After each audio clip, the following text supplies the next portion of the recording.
afternoon, everyone. That's unusual. Usually we say good evening, but good afternoon. And I'd like to call the special meeting of Council Wednesday, December 14th to order. And first, I'd like to acknowledge that we are located within the territory of Mi'kmaq, the unceded ancestral territory of the Mi'kmaq people. So to start things off, I'll need an approval, a motion to approve the agenda as circulated to Council, moved by Councillor Tower. I have a seconder. Second by Councillor Finney. All those in favor? Aye. Contrary minded? The motion is carried. Next item up, I'll need a motion to approve the minutes for the regular council meeting on November 15th, 2022 as circulated. Moved by Deputy Mayor Black, seconded by Councillor Dietz. All those in favor? Aye. Contrary minded? The motion is carried. And we'll move on to item 2, which is the approval of bill and payroll for the month of November 2022. Councillor Evans, please. I move that Council accept the bills and payroll for the month of November 2022 as follows. General Government, $746,666.58. General Capital, $500,601.10. Utility Government, $122,973.66. Utility Capital, $6,107.95, and salaries of $241,069.61. Oh. The amount for general government is $744,666.58.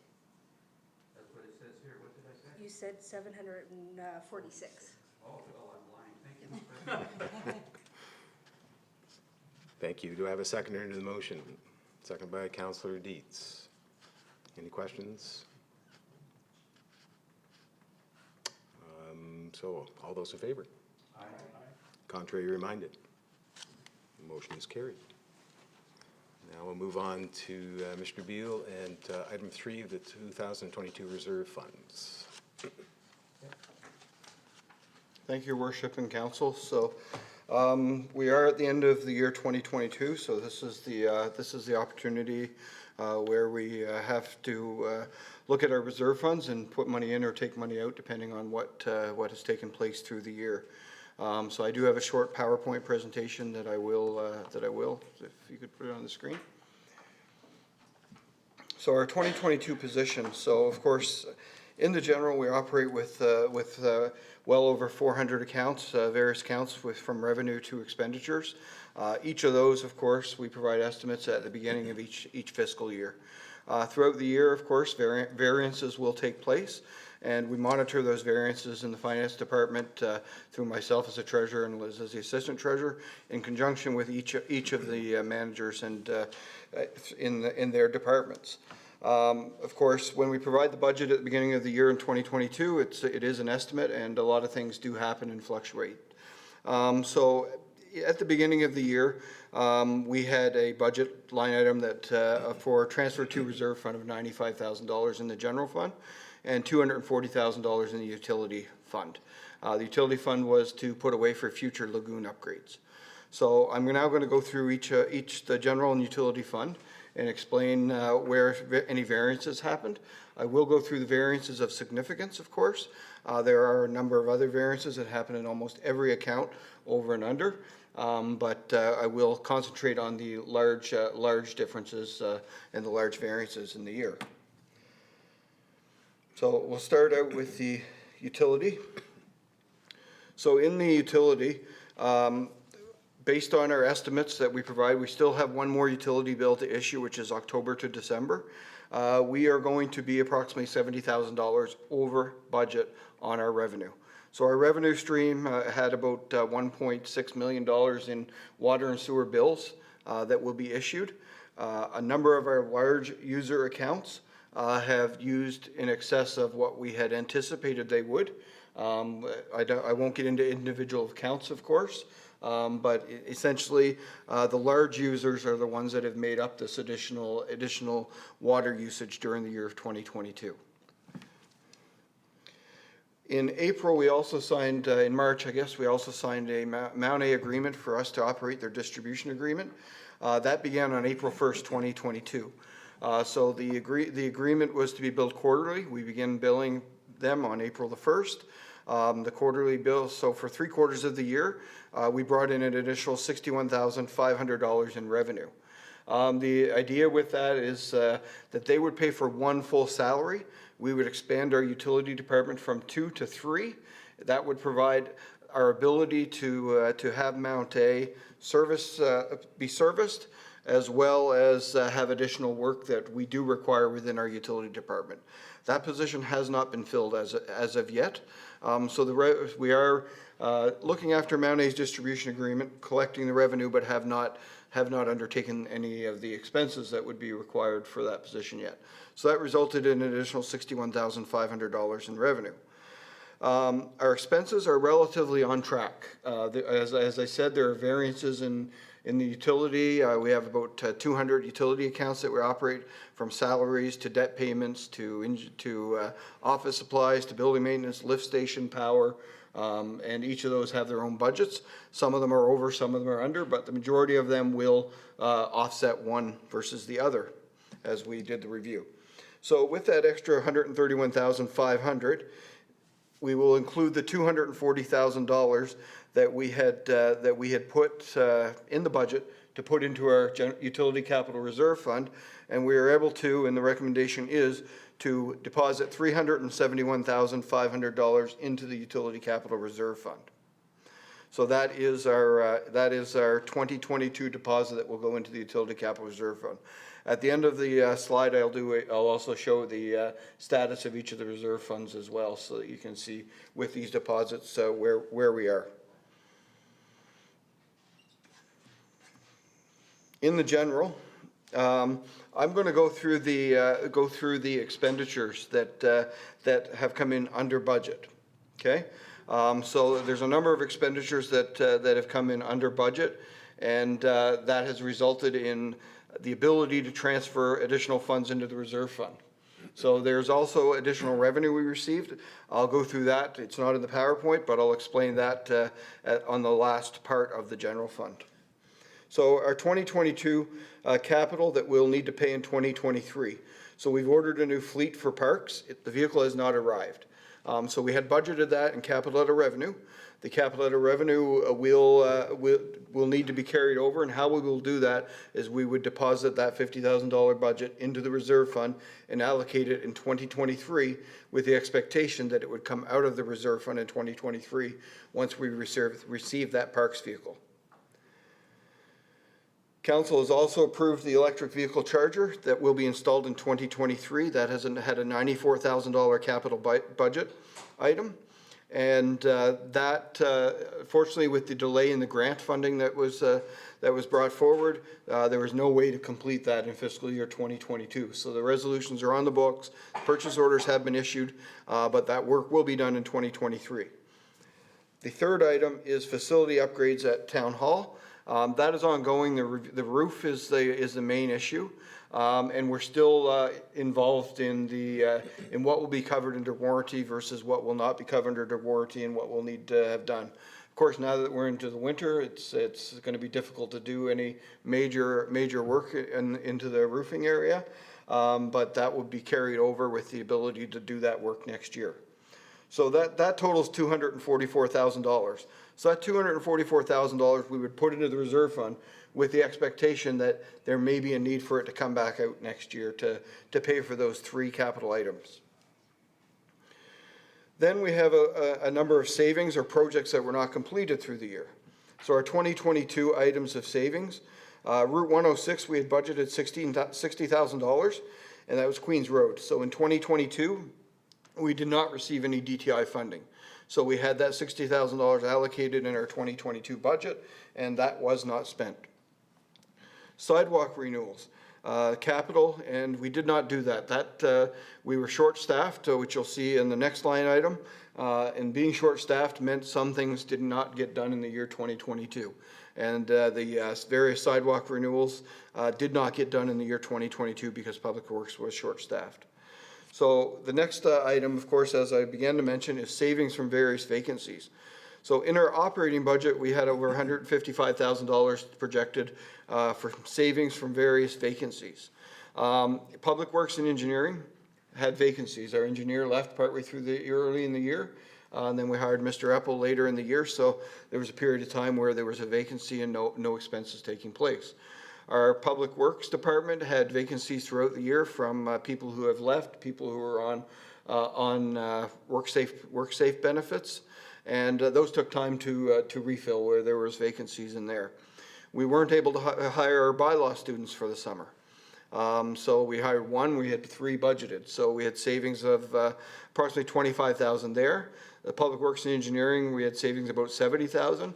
And in Parks and Facilities, we had various vacancies there. I believe one that had left to move on to another job, and then a couple that had moved from Parks to Public Works, and it took time to fill those vacancies as well.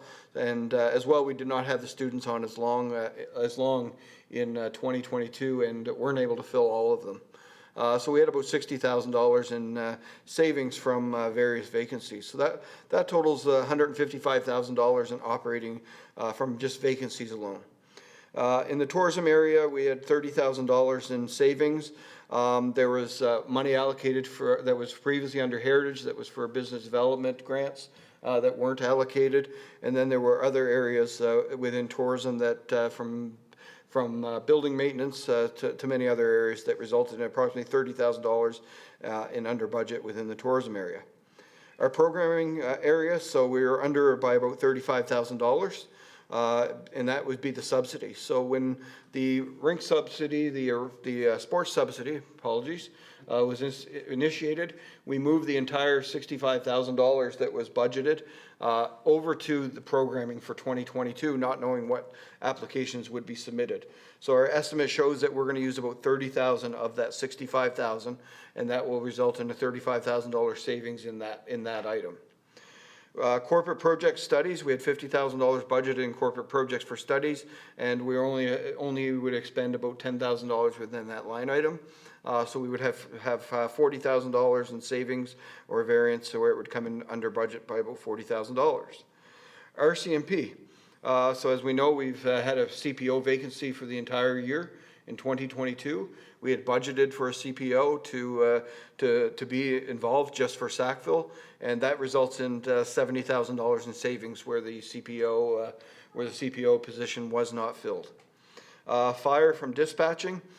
So we had budgeted to move to the regional dispatching at the beginning of 2022. That has yet to happen. And of course, we'll have to form part of the new town of Tantramars discussion as we move forward for dispatching. So we'd budgeted about $35,000 for that. And we continued to pay the hospital dispatching the $20,000 that they perform for us at this point. So we had $15,000 from that. And we had $95,000 allocated within the budget at the beginning of the year. We chose not to decrease taxes in 2022 and allocate the remaining money that was left over once we allocated budgets to deposit to the reserve fund. So that's $95,000. That totals $550,000. So we would look to deposit a total of $794,000 into the general capital reserve fund for the year 2022. What was supposed to happen in 2022? Well, we were supposed to remove from the capital reserve fund $427,000 to pay for 3 items that were in our general capital budget from 2021 that we had not received. The largest one of that being the new dump truck. I think it has a name that was created when it was received in early 2022. I can't recall the name, but that made up well over 3/4 of that. There was also a half ton, and there were some traffic lights that needed to be carried over that were on order. As we know, supply and delivery is very delayed with things. So 2021 into 2022 was the first time we'd had to do that. And now we're looking at having to do that again in 2022 to carry those things through. But where that 427 was not needed is made up in other areas within the budget. I say revenue has increased. Our building permit estimate is planning to come in about $30,000 over budget. Our grants that we received from various items. And Mr. Pride is well versed in writing grants for us and very successful in receiving money. But as an example, Yorkshire, we received money to undertake Yorkshire. So that money is coming in. It's very significant, but we were able to stay on budget for our special events budget, mainly because we all know what happened during Fall Fair weekend and a lot of expenditures not having to take place. So we ended up having the same expenditures because we did not have Fall Fair. We used that to pay for the Yorkshire, so now the Yorkshire is additional revenue. There's additional revenue that came in from the fire services and what we had budgeted because we were still negotiating our local service district contract for 2022. We had miscellaneous revenue within finance from our insurance claim that happened again through Hurricane Fiona. So our insurance has paid a significant amount of damages that it undertook, but we were able to stay within budget relating to those areas. So in essence, we stayed within budget for a lot of those areas, but we got the insurance money back. So it does signify additional revenue. So if you total those two up, which is about a little over $1.2 million, that is our total variance in 2022. It comes from a lot, like I say, there's 400 or 500 accounts within our general operating budget. It comes from a mix of all those, but I wanted to highlight the large items that would have comprised those numbers.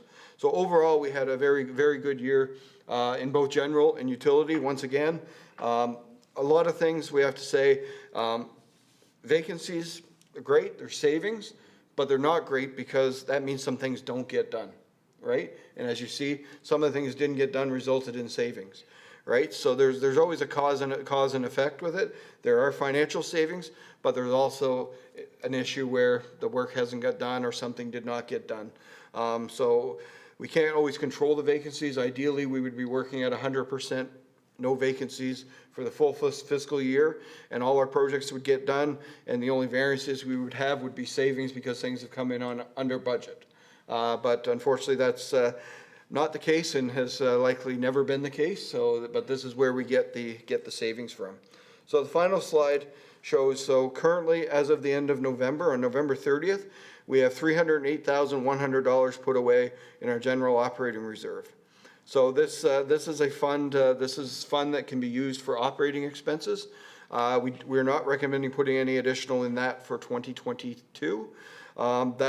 We did put some extra in there in 2021, and why we put the extra in there in 2021 was to plan for the RCMP back pay. I can say that the RCMP back pay has still not been paid. So that there was meetings that took place with the province, with the federal government. Requests were made that the federal government look after that back pay. I can safely say within my estimates, I also budgeted for $250,000 in 2022's RCMP budget to be allocated and carried forward as an accrual to cover some of the RCMP back pay. Our estimate was a little over 300,000, I believe, or a little shy of 300,000, which is what back pay would be required for the RCMP, and that is the 2017 to 2021 back pay when they signed the contract 4 to 5 years into the fiscal year. So that still sits with the RCMP, with the federal government, waiting direction through the CMC Contract Management Committee. That myself and Sherman, St. Germain, and Hampton, we kind of alternate sitting on the Contract Management Committee based on who has the time to sit on that. And we are now participants in that, at least as MPSA partners. So we do here, and there's not a lot that can be said from these CMC committees. So if you ask me, of course, it's one of the committees that they do swear you to secrecy when you do sit on them, because there is a lot of information relating to policing that is discussed in those meetings. But the request was made from the CMC committee on behalf of all of the provinces that the RCMP as well do cover that back pay. But at this point, we still have to budget because we have not been told it will not be forthcoming. So we do expect it to be forthcoming. So that would help with that, plus any future overage within operating budget. General capital reserve, and at the end of November had $2,745,879 in it. We will be looking at depositing $794,000 into it, which will bring it up to $3,539,879. So as I had said in previous budget years, that we have two large capital items that are ongoing. So number one is the fire truck purchase. So we had a budget of $800,000 for that. We have ministerial approval to pay for that fire truck through a debenture. I would be envisioning that we would not pay for that fire truck using a debenture, and that we would use our general capital reserve fund to pay for that fire truck. The second large one is our Lawrence Street and stormwater upgrades. So that has been approved through a ministerial order for future borrowing. Our share on that is, I believe, just under $2 million when all said and done. What I would be again looking for and recommending would be that we would pay our share of that when it is complete out of our general capital reserve, thereby continuing in general the philosophy of no additional borrowing. I've said it in the past, and we currently have 5 debentures outstanding within our entire general government, of which 2 of them remain for this building, which are halfway through. We began those in 2012 and 2014. So they will be paid off 20-year debentures in 2032 and 2034. The other smaller debentures are, I believe, one for the Bill Johnson Memorial Park, a small one for a fire truck, a portion of the fire truck, and the remaining one is a portion for the Bridge Street upgrades, which are all coming to the end of their payments, but they are very, very small. So with this deposit and with the balance in our general capital reserve fund, it will continue to mean that the outstanding large items we have on the books will be able to be done without the necessity for borrowing. And as we all know, we did Lawrence Street Phase 1 as well as Lawrence Street Phase 2 without the necessity of borrowing as well. Our utility capital reserve, as of the end of November, had $757,321.62 in it. If motion passes, we'll deposit $371,500 into that before the end of the year. That will bring it to a total of $1,128,821.62. And each of these will, of course, earn interest for the month of December, which will be recorded in 2022's fiscal year. Interest rates, as we know, are much higher than what they have been in the past. So all of these accounts are also earning significant interest. So they are going up at a higher rate than what they had in the past as well. So our lagoon upgrades, of course, we know, just a briefing on that. When we started putting money in the reserve fund, we had 1 lagoon. The estimate was around $6 to $7 million. When we came to fruition, we now have 2 lagoons that are not meeting the standards. We're estimating in the range, again, we don't have firm estimates, but we can easily estimate in the range of $12 to $15 million for lagoon upgrades. Our share, based on if we have to pay 25% of that, of course, could be $4 million, right? So we would definitely have to borrow the remainder of the difference, but each year we were able to put our deposits, and in 2023 the expectation was that we will bump that 240 up to 280 and continue to do so until we apply and receive funding. And if it does take another 3 to 5 years, we could significantly have the majority of the funds set aside within that reserve fund to pay for those. We've been increasing our utility rates. 2023 is year 7 of 10. The reasons we've been increasing those rates is to put money away so that we would not have to raise our utility rates by 40 to 60 to 80% in one significant year in order to do these. So I said during budget presentations for 2022 and 2021, we are ready to apply for infrastructure funding for the lagoons based on our financial position.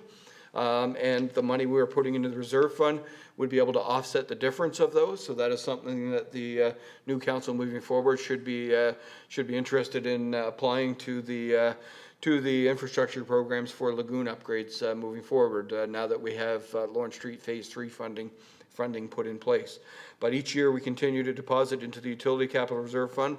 We'll continue to lower the amount of long-term debt we will have to borrow for the Utility Capital Reserve Fund. And we do have one fourth reserve, and that's the acquiring and developing parkland. So anytime there is a subdivision, we're required to, if we do receive money versus land, it goes into this fund. It does have a very small balance. A number of years ago, close to 10 years ago, it was depleted for playground equipment. And there's only been very little come into this. The last number of subdivisions that have occurred, we've been given land versus the money. And in normal cases, I think lately the land has been allocated for purpose of trails and things. So that is the position relating to the reserve funds and to our overall position. And again, I could be here for 3 hours if you wanted me to get into each of the 500 accounts. This is usually summarize it on the large ones and give the explanations as to why the reserves, why the recommendations for those deposits into the reserve funds are. With that, there's 2 motions, and I can answer any questions ahead of the motions if need be. Thank you, Mr. Beal. So any questions from council in regards to the information Mr. Beal's provided? Councillor Evans. I have a comment. I hope everybody who is listening to that appreciates the fine job of stewarding our financial situation that Mr. Beal and his staff have done. We are in an enviable position compared to virtually every other municipality when it comes to things like the infrastructure project that is being forced on us by changes in legislation. This is a multi-million-dollar project, and because we followed Mr. Beal's advice, we will be in a position to pay our share without additional borrowing. I mean, that's possible. With the other projects, that will be the case. We have got our capital out of revenue up to over $1 million every year. That's money where every taxpayer dollar that is used goes to paying for the project, none to paying interest. So this is a huge benefit. I also want to reiterate a point that Mr. Beal made. A lot of this money, this extra money that's going into the reserve this year, is good news in a financial sense. This is money in the bank for us, but it's bad news because we didn't do things that we intended to do. We didn't have a CPO for most of the year. We were short-staffed in Public Works and at the Civic Center, and so stuff that needed to get done didn't get done. So there's a cost to that, and it's not something you want to do. But because we budget and plan and manage properly, we're in a position to be resilient when things happen. And when good stuff happens, we don't say, oh, thank God we can pay off our debt. We can put it aside to do future good things. So I just want to thank Mr. Beal and his whole team for doing, and Mr. Pride as well, for securing grants, which put us in a net positive position when we actually do accomplish things. They've done a real job. It's a treat to work for an organization that is this well run. Lots of organizations are scrambling, trying to manage debt, cutting essential services because they don't have the money. They can't bid on projects because they can't do the studies. They have no shovel-ready projects because they don't have the resources, the staff, and the funding to prepare the plan. So we are in really good shape, and it didn't just happen by accident. Mr. Beal very quietly alluded to the fact that he's on a provincial advisory committee because he's so good at his job. So I just want the public to know that. Thank you. Any other questions from council to the information that Mr. Beal's provided? Great. So Councillor Evans, I guess you have a couple of motions for council. I do. And I will try to read the numbers correctly, but I can be confident that they're hawk-eyed people who will keep me on task. I move that council authorize the transfer for the budget year 2022, $794,000 from the general operating budget to the General Capital Reserve Fund. Do I have a seconder for that motion? Seconded by Councillor Dietz. Any discussion or questions? I'll call for the question. Sorry. I'll call for the question. I call for the question. Question. All those in favor? Contrary or minded? Motion is carried. Councillor Evans. Thank you. I move that council authorize the transfer for the budget year 2022 of $371,500 from utility operating budget to the Utility Capital Reserve Fund. Do I have a seconder for that motion? Second by Councillor Dietz. Any discussion or questions? I'll call for the question. Question's been called. All those in favor? Contrary minded? Motion is carried. Thank you very much, Councillor Evans. Thank you very much, Mr. Beal. We'll move on to item 4, which is presentation of certificates. Mr. Beal.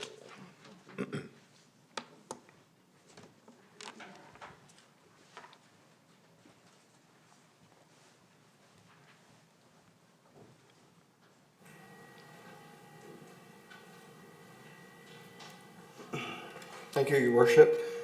Ooh, either I talk loud or that's...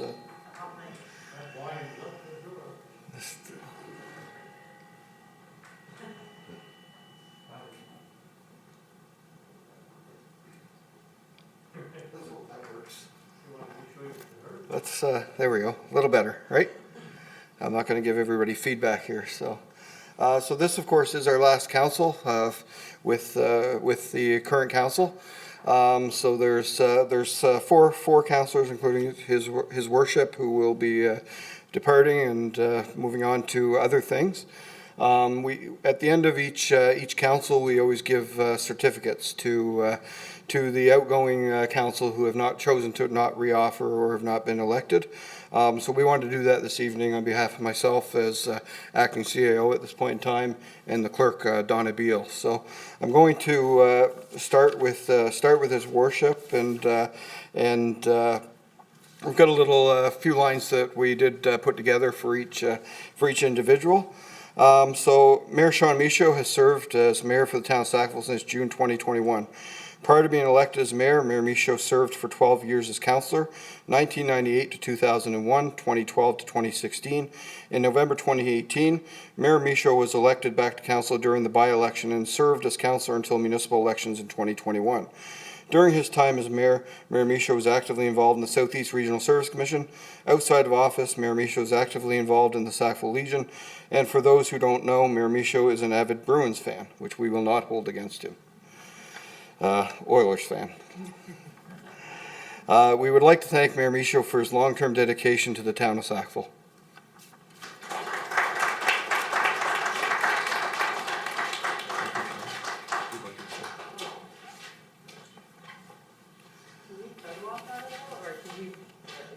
We can do a photo after if you'd like. Yep. We've asked Mayor Michaud to remain just so that he can as well be participant in the three councillors. Councillor Hicks is absent tonight, but Councillor Kenneth Hicks has served as councillor for the town of Sackville since June 2021. Councillor Hicks served as the liaison councillor for tourism and business development during his time as councillor. Councillor Hicks is an avid volunteer within our community, especially with the youth sports, including hockey and baseball. The town of Sackville would like to thank Councillor Hicks for his time on council, and we will ensure that he does receive his certificate.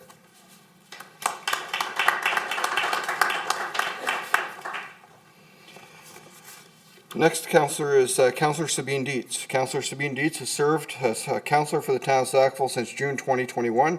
Councillor Dietz served as the liaison councillor for human resources during her time as councillor, was a member of the Mayor's Roundtable on Climate Change, and a part of the Rural Health Action Group. Councillor Dietz is an environmental educator, previously working in conservation, and has served as the Executive Director for Cape Germain Nature Centre. We would like to thank Councillor Dietz for her time on council.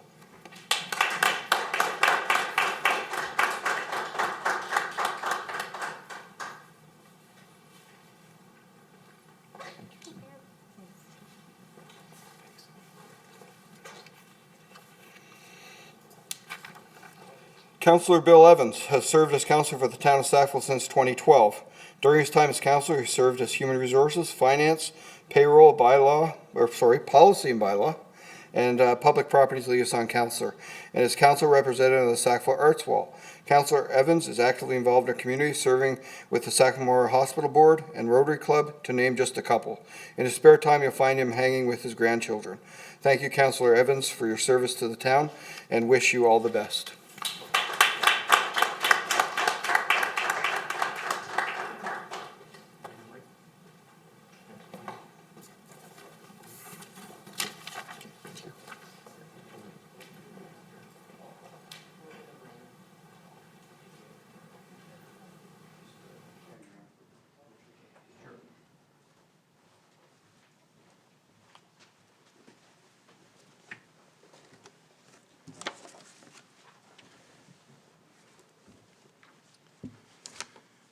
So thanks for that, and thank you to councillors who are remaining, and to the councillors who have given their time. It's sometimes a very thankless position, but you know, it takes great folks to step up and give back to the communities. So thank you very much, and it's been a pleasure serving with you all. So we'll turn it over now to questions from the floor, just to clarify any information shared with council this evening. I just want to make sure I understand the figures for the transfer into the reserve funds. It would seem to me that, first of all, the utility, that is money that will, it's not a big pot of money that is sitting there. It will be used for the upgrades to the lagoons. And if all goes well, we'll be able to do that out of that reserve fund. Is that correct? Is that my understanding correct there? Mr. Beal? Thank you for the question. So yes, so it is a pot of money that is sitting there. So it has to be all money in the reserve funds have to be managed within the trust rules. So the only thing we can do is leave it in the bank account to continue to earn interest, or get a GIC with it. Those are the only things you can do with it. You cannot invest reserve funds into mutual funds, into stocks, into anything else. So each time we do deposit into that, it does move into the bank account. The last couple of years, and it is recorded within our annual audit, we have bought GICs because GICs were a little bit higher than what we could earn in our bank account. At this point, we will, now that this has been deposited, we will do that evaluation once again to determine if we would leave the money remaining in the bank account, which is currently earning, I believe, around 3.5% based on the balance in there, or if a GIC can be obtained. We don't go with long-term GICs because there may be something happens that you need access to the funds. So it is sitting there, and the reserve, and as I said, if we had a $15 million project for the lagoon upgrades, and 25% of that was covered, that would be about $3.75 million that we would have to pay. So if we had no money, we would have to borrow the entire $3.75 million. We now have $1.1 million of that put away. So that, at this point, means that if we had the lagoons and our share was $3.75 million, we would only have to borrow $2.6 million. So at that point, we could evaluate, can we fit that within the budget over 10 years, 15 years, or 20 years? We can borrow for a lagoon project for up to 25, I believe.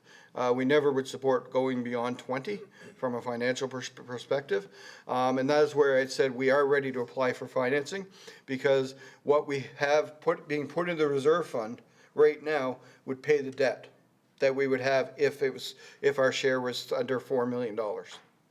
So it is money there, and every year we continue to put money in there. We'll lower the amount that we have to borrow when we undertake the lagoon project.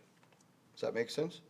It does, thank you. And it seems that it's still not clear when that lagoon upgrade will have to take place. I think you mentioned 3 to 5 years.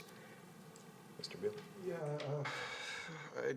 I don't want to refer to our engineer, Mr. Eppel, unless he knows, but I think it's 2035 is when it has to be done by. I was going to say 2031, but Yeah, it is, we can get that, we can definitely get that. And just so I understand too, you said that we've added on another lagoon. Is that the one in Middle Sackville that has to be upgraded too, or is it just the two down here in the town? Mr. Beal? So the first one that was not meeting standards was the double cell out at the town garage. The second one that is not meeting standards, there's some questions on that one. The first lagoon out at the town garage does have transitional authorization. There's no transitional authorization, I don't believe, on the second lagoon as of yet. So it's not significantly out of the testing requirements, but as time goes on, I'm sure it will be. But they did indicate that both lagoons are going to need upgrades to meet the current standards. Mr. Apple could meet if he wishes to add to that, or you can meet with him and talk at any point in time about what is needed for the lagoons. And what is it that has to happen with those lagoons to meet the standards? In what way are they out of standard or below standard? Mr. Apple? So one of the predominant issues, thank you for the question, is that the suspended solids is high and the E. coli at the discharge is high. So the lagoons are intended to allow for settling out of material and for some treatment to occur, and it is not sufficiently treating as it stands. So right now, we don't know exactly what would be required, but we can anticipate that there would need to be some aeration at the minimum, likely some filtration. It could be that we move away from a lagoon system to a sequenced batch system, which is a different, it's a sort of more of a mechanical treatment of the sewage. There needs to be an engineering study conducted to determine what is the best path forward and what is the most cost-effective. Thank you, Mr. Apple. Now, my question on the general is, it appears to me that all of that money is really generally spoken for when we're talking about Lawrence Street, we're talking about the fire truck, that we're going to need that reserve fund to pay for expenses that are coming up, and so that it's not just a large amount of money that, again, is sitting there. Is my impression correct there? Mr. Beal? Yeah, again, that as well, just like the utility reserve fund and all the reserve funds are separate accounted for. Those have to have separate bank accounts and be treated individually, separate from all our other finances. So that once we make this deposit, that little over $3.5 million will be sitting in the bank account for future use. And that the fire truck is just under $800,000. And I believe our share of the lagoons, I believe, was around 1.8 to 2 million. In that range. So if we didn't have this money, we would be borrowing for that, and that would be an additional debenture that we would have to then pay debt payments on, then pay interest on.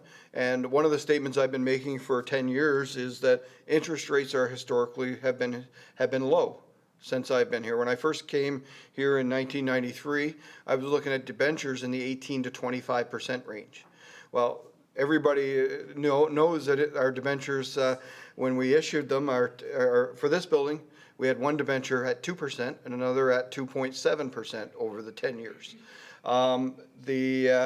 We now know that debentures are probably, if we have to issue our next debenture, will likely be in the 4 to 7% range, depending on when they go to market. Could be higher than that as interest rates continue to climb. So part of the philosophy has been, since I've been treasurer, has been to really push to eliminate the debt so that we're able to do these projects and borrow from ourselves and pay ourselves back over the future. So the projections I showed in the past showed that as we continue to build, we'll also be able to increase the deposits into the reserve funds as well, so that when the large projects come up and we need $1 million and we need $2 million, we could borrow from ourselves and pay it back over the 3, 5, 10-year windows. Thank you, Mr. Beal. The question is, has the town heard anything at all from the province about next year's budget? Mr. Beal? At this point, no, I have not received anything. Thank you.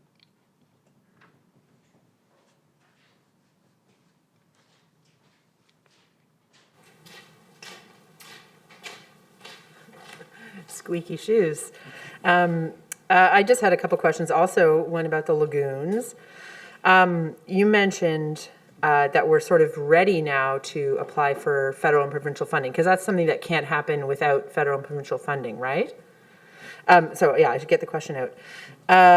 are we currently applying for that funding? Like, has that process already started? Have we already been sending out feelers, or is that something that now we can begin? Mr. Beal?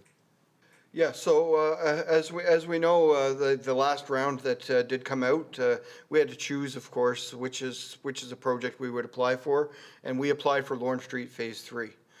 So we do have the knowledge out there of this project, but we have not submitted an official application yet. And that should be one of the things that the new council undertakes. And through the planning process, we should be looking when the money would be available from federal and provincial infrastructure programs to apply for it. We know very, very easily that if you get money one year, you're definitely not getting it the next year. So we would be looking at in 2023 and 2024 of making the applications and beginning it. The difficult part is it's kind of what comes first, the tail or the animal, right? Because if we apply for the funding, get the funding, and are required, and then begin the project, which includes the design work, that design work can be cost shared within the infrastructure program. Well, without that design work, we don't know what the actual end result is needed and how much the end result is going to cost. So if we do the design work and get the project shovel ready and it cost us $500,000 to do that, that is 100% on us. We've made requests into FCM and to other agencies in the past that some of the infrastructure money should be allocated towards towards municipalities allowing to do design work and get shovel-ready projects. So we're kind of in a mishmash on what do we do first, right? So at this point, we do not have the design. We do not have a class, even a Class D estimate. The estimates are the best we can have from our engineer and our past engineer, Mr. Acton, and from their knowledge and speaking to consultants and things. But at some point, we may choose to use the money that we're putting into the reserve fund rather than putting into the reserve fund to get the project shovel ready, but that will have to be a decision made by the new council coming in. Thank you, Mr. Beal. So when you say we have to sort of choose a project to apply for, are you saying we can't apply for multiple projects to the province? Because we're about to get a lot bigger, and we're about to have, we need fire stations, there's other sewage systems, like there's, so I'm about to get endlessly more complex. So are you saying that this new council will have to choose one large capital infrastructure project? I can't speak for the future. I can only speak for the past when we have undertaken multiple applications. It has always come back. What is your number one application for this round of infrastructure? I can go back as far as 2004 when we built the rink, and we had submitted multiple projects. I can't tell you what the other one was at this point. Water tower, I believe, might have been at the same time. And they said, which is your number one priority? And that was the rink at that point in time because Mount A's rink was closing down and we needed to have a rink. We weren't ready financially at that time for the water tower anyway. But we said, the rink is our number one priority. They said, we'll fund the rink, wait for the next round. Same thing has happened with every infrastructure. So yes, we did not apply for both at this point. Because the history has shown. In the future, they may allow different applications within different areas within the new entity, but I can't speak for what will happen in the future as far as infrastructure applications go. Thank you, Mr. Beal. And sorry, I have one more question about the carryover. Like you mentioned, 244,000, I believe, was sort of allocated by this council, but not able to be spent. And so it's going in the reserve fund with the understanding that it gets spent on the projects that were approved by this council. Is that like a guarantee, or is that just hoping that the next Tantramar council decides to do the same thing that this council decided to do? Well, the three items listed, or two of the items listed, being the fleet and the electric vehicle have been ordered, purchase orders have been issued, suppliers have been contacted. So the money would go in with the expectation that when those bills are paid, the money would come out to pay for those. The third one being the facility upgrades, council has not authorized any resolutions yet, but we know that the building is now past its 10 years, and there's some issues that need to be corrected before the building won't last 20 years. The idea is the building should be lasting 50. So the first two will get paid, and if the council chooses not to come out of the reserve fund, there still needs to be a place for those to get paid, which, if they don't, would result in a potential deficit. Because in the new town of Tanchmart, the council has awarded them, purchase orders have been issued, and the suppliers have ordered all the parts. So if we say, no, we don't want them now, then there would be a lawsuit pending relating to that. So the money will go into the reserve fund, and of course, the recommendation would be that the money could come out of the reserve fund unless it's allocated within the 2023 budget somewhere else. Thank you, Mr. Beal. So the new council will be, that'll be their accounts payable, like they're already committed to those essentially. Okay, well, thank you very much, everybody. Just one more question that's not really a question. Where's the after party?